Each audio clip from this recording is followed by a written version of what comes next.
할렐루야 샬롬 하고 인사하십니다. 할렐루야 샬롬 샬롬 샬롬 샬롬 샬롬.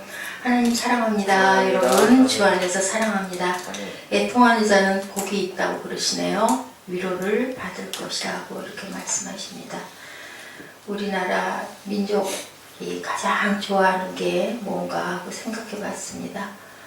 그 전에 그런 얘기가 한번 있었죠. 우리나라 민족 사람들 복 받기 정말 좋아한다고. 그래서 어디에도 베갯머리에까지 복자가, 수저에도 복자하고도 또 좋아하는 거 한자가 있어요. 목숨 숫자가 굉장히 많이 생겨서 한문으로 많이 써놓죠.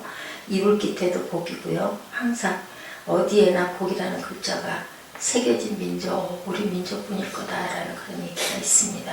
왜 그럴까요? 왜 그렇게 복자를 그렇게 즐거워했을까요? 한이 맺힌 민족이어서 참 침략도 많이도 받고, 그 조그만 나라가 풍전등화 같은 나라가 그래도 이렇게 우뚝 서 있죠, 그죠? 그래서 많은 외세의 침략과 어려움들을 많이 겪어서 그러다 보니까 정말 평안한 그런 축복을 받기를 그렇게 원했기 때문에 하나님의 복이 이렇게 임한 줄로 믿습니다. 왜냐하면 구했기 때문에요. 2000년 8월 15일 날 북한의 민간 항공기가 우리 김포공항에 처음 도착을 했다고 그래요. 벌써 14년이란 세월이 흘렀네요. 그때 다들 꿈만 같다라고 얘기를 했어요. 저도 기억이 납니다. 이산가족이 몇 명이 왔었어요? 100명이 와서 151명이 그 고려 민간 항공기죠. 서울 김포공항에 도착을 했습니다. 온 국민들이 이게 꿈이냐 생시냐 끌어안고 울고, 그죠? 6.25가 발발한 지 딱 50년 만에 생각을 해봤습니다. 이스라엘 민족이 출애굽을 해서 오는 거리가 지금은 서너 시간 정도의 거리, 그죠? 그리고 그냥 직행을 해서 왔으면은 한 3, 4주일이면 올 거리를 돌아서 40년이 걸렸는데 우리나라는 50년이 걸려서 평양하고 그 서울이 51분 거리라고 그래요. 비행기로 51분이겠죠. 그러니까 뭐 육로로 하면 훨씬 더 많이 걸리겠지만 이스라엘하고 우리나라하고는 참 많이 그런 부분의 색깔이 닮았다라는 그런 생각을 해봤습니다. 떠나갈 때는 처음에 왔을 땐 부둥켜안고 울었는데 어느새 그냥 3박 4일 후딱 지나가고 떠나가고 나서는 또 얼마나 많이 어떡했을까 하는 생각도 새삼스럽게 해봤습니다.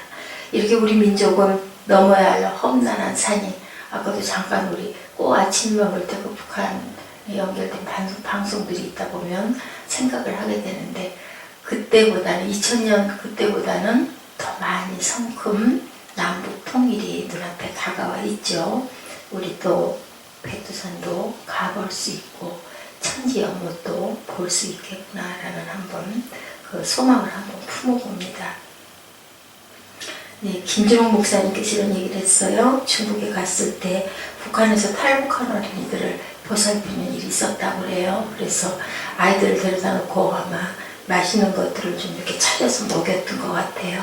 어떤 아이가 음식을 먹다 말고 정신없이 불이 나게 튀어나가더래요. 그때 한참 있다 돌아와서 어디 갔다 왔니? 그랬더니 얘기가 뭐라고 그러냐면 머뭇머뭇하더니 옆방에 있는 친구가 나보다 더 좋은 음식을 먹나 그걸 좀 보러 갔다 왔습니다.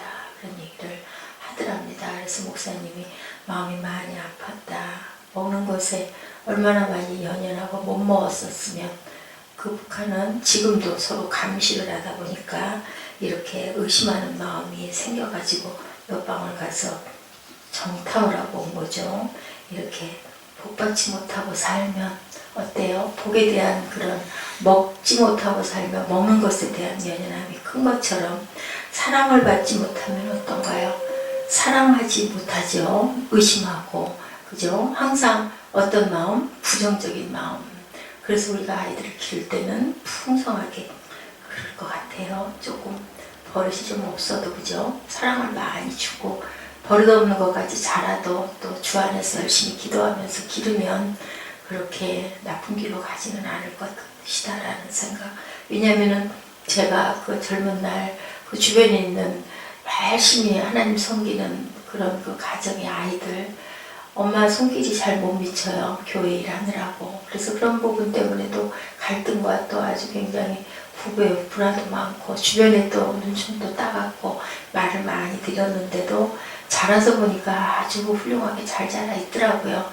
우리가 기르는 것 같지만 사실은 누가 기르세요? 하나님께서 기르십니다. 그래서 분명히 믿음의 가정, 온전히 하나님을 믿는 가정의 아이들은 잘못되지는 않습니다. 그 달란트대로 막 그 균형이 없는 것 같지만 염려의 눈으로 우리가 많이 보지만 그래도 사랑으로 품는 게 예수의 사랑으로 품는 게 가장 최선이고 최고다라는 생각을 제가 해봤습니다.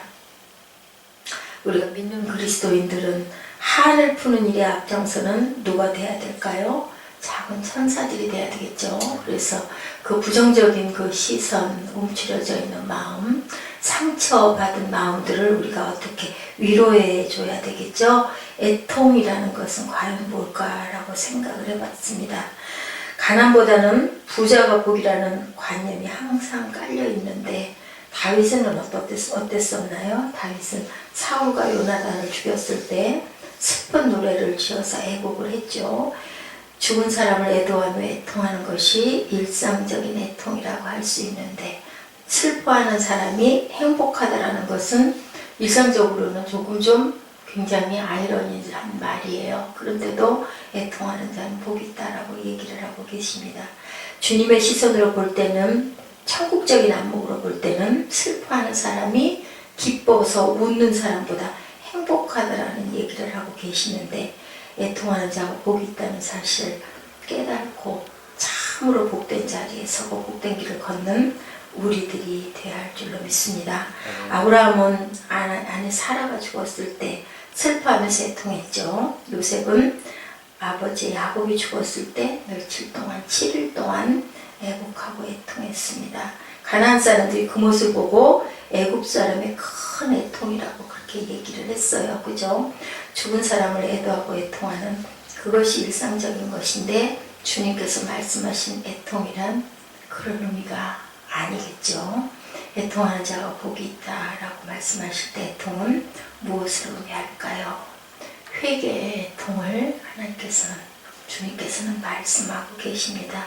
누가 다윗이 나단 선지자의 그 말을 듣고 깨달고 몰랐었던 것인데 내가 그렇게 이웃의 양을 훔쳐왔다라는 것을 몰랐는데 그것을 깨달고 그렇게 애통하며 우는 그것이 바로 애통하는 것이겠죠. 죄를 범하고도 모르면 그것은 뭐예요? 애통이 아니라 화이 맞은 자의 외식이 될 수 있습니다. 우리는 적어도 죄는 많이 짓지만 알고도 모르고도 그죠? 우리가 모르고도 그 다윗은 전혀 그 정도는 어떨까 그냥 이랬었을 것 같아요. 그런데 그것을 깨닫게 했을 때 거기에다가 조건이나 아니면은 변명을 대지 않고 바로 끌어안을 수 있는 그 애통함, 정말 가슴을 찢으면서 옷을 찢으면서 애통하는 애통을 복이 있다, 위로를 해주신다. 그래, 네가 잘못했지. 우리 부모의 마음이 그렇죠. 자녀가 이 핑계 저 핑계 대면 얼마나 얄밉습니까? 뻔히 아는데 아버지의 마음이 그럴 것 같습니다. 우리는 그저 바로 하나님 잘못했습니다. 이런 애통과 회개가 있어야 할 줄로 믿습니다. 시편 51편 17절에 하나님이 구하시는 제사는 상한 심령이라. 하나님이여 상하고 통회하는 마음을 주께서는 멸시치 아니하시나이다. 왜냐하면 부모가 자식이 잘못했다고 하는데 멸시합니까? 그거는 아니죠. 그죠? 그래, 다음엔 그러지 마라. 아니면 가끔은 따끔하게 회초리를 좀 냈대. 손바닥이 됐든 종아리가 됐든. 참 회초리 제도가 지금은 많이 없어져 버리고 말았는데요. 이랬을 때 아버지께서는 그저 품어주시죠. 돌아온 탕자 돌아왔을 때 그거 잘못했습니다. 제가 여기서 머슴이라도 있겠습니다 했는데 머슴 대접을 하던가요? 아니죠. 내 아들이니까 좋은 것으로 입혀주고 오히려 잔치를 합니다. 바리새인은 율법에 능통하고 많은 지식을 겸비한 탁월한 사람인데 사람들로부터 굉장히 존경을 받는 사람인데 많은 재물과 명예도 간직한 사람인데 바리새인과 세리의 얘기는 어땠어요? 바리새인은 어땠습니까? 아주 당당하게 나는 이것도 잘하고 저것도 잘하고 했습니다 라고 얘기를 하죠. 보란듯이 기도하죠. 다른 사람들과 같은 죄인이 아니다. 나는 감사하다. 남의 것을 토색한 일도 없고 불의를 행한 일도 없고 간음도 행하지 않았다. 근데 저기 저 있는 저 구석에 고개를 쳐박고 있는 세리는 어때요? 그죠? 파렴치하다. 2번씩이나 나는 금식을 하고 11조도 꼭꼭 했다. 네, 하늘을 보지도 못하고 슬픔에 잠겨 가슴을 치며 하나님 저는 죄인입니다. 이렇게 세리가 고백했을 때 주님께서 뭐라고 말씀하세요? 바리새인보다 세리를 더 의롭다고 칭찬하는 이 모습이 바로 애통하는 자는 복이 있나니 위로를 받을 것이며 라는 말씀이죠. 겉으로 드러나는 행실만 보고 사람을 평가할 수가 절대 없는 거기 때문에 판단과 정죄를 하지 말라고 이렇게 말씀하고 계십니다. 누가 하나님 앞에서 온전한 사람이 있겠습니까? 하나님의 시선은 겉모습이 아니고 중심을 보신다. 하나님 앞에서 우리가 깨끗하고 의롭다 할 자가 아무도 없습니다. 내가 잘났다고 다투는 것은 결국은 참 부질없는 일. 그러니까 잘못하는 일, 분명히 우리 세상적인 안목으로는 잘못했다 할지라도 그것을 가지고 판단하고 분내고 악을 쓰고 싸우고 했을 때 결국은 나는 특별히 잘못한 게 없으면서도 하나님께는 야단을 맞을 수밖에 없는 거예요. 요엘 선지자가 2장 10절에 야훼의 말씀에 너희는 이제라도 금식하며 울며 애통하고 마음을 다하여 내게로 돌아오라 하셨나니 너희는 옷을 찢지 말고 못을 찢어라 마음을 찢어라 이렇게 얘기합니다. 하나님 여호와께로 돌아오라고. 그는 은혜로우시고 자비로우시고 노하기를 더디하시고 인애가 크시사 뜻을 돌이켜 재앙을 내리지 아니하신다. 회개하고 돌아왔을 때는 재앙을 내리지 않는다. 이래서 우리는 회개의 기도를 해야 되겠죠. 50년 만에 이산가족이 만나는 기쁨을 얻고 그죠? 남북한이 통일이 된다 한들 또한 사람들이 아무리 손을 굳게 잡았다 한들 죄악이 관영한 나라는 하나님의 축복을 기대할 수가 없다. 그래서 우리는 품는 연습을 지금부터 열심히 해야 될 줄로 믿습니다. 남북이 통일이 되면 기쁘고 즐겁고 정말 얼마나 그것을 바라고 눈물로 기도하고 우는 그런 우리보다도 조금 선조의 분들이 많으시겠습니까? 6.25 동란을 통해서 이렇게 갈라지고 깨져서 부모가 형제가 또 부부가 얼굴도 한 번도 못 보고 그렇게 헤어진 사람들이 많은데 그 가슴 아픈 그것을 우리가 품어 안으려면 지금부터 어제 뭐 그런 얘기 들었죠. 우리가 몇만 명이 지금 탈북자들이 와 있는데 그들을 먼저 품는 연습을 해야 된다. 소외감을 너무너무 많이 느끼고 있다라고 하죠. 야고보 사도는 4장 9절에서 너희 웃음을 애통으로 너희 즐거움을 근심으로 바꾸라고. 회개하는 자를 기뻐하시는 하나님께서 말씀하시죠. 에레미야 선지자처럼 나라와 민족을 죄악을 바라보고 애통하며 우리가 회개해야 되고 내 탓이오 하는 사람이 없다면 파멸의 도시 소돔과 고모라가 된다라고 이렇게 얘기하고 있습니다. 그리고 또한 우리는 인내하는 애통이 있어야 할 줄로 믿습니다. 가슴이 찢어지고 숨이 막히고 온 마음과 몸이 떨리며 뼈까지 쑤시고 고통을 느끼는 그 같은 슬픔을 애통이라고 말하는데 이스라엘 사람들은 애통할 때 어땠어요? 옷을 찢고 죄를 무릅쓰고 티끌을 날리고 굵은 베옷을 입고 땅바닥에 뒹굴고 그렇게 봅니다.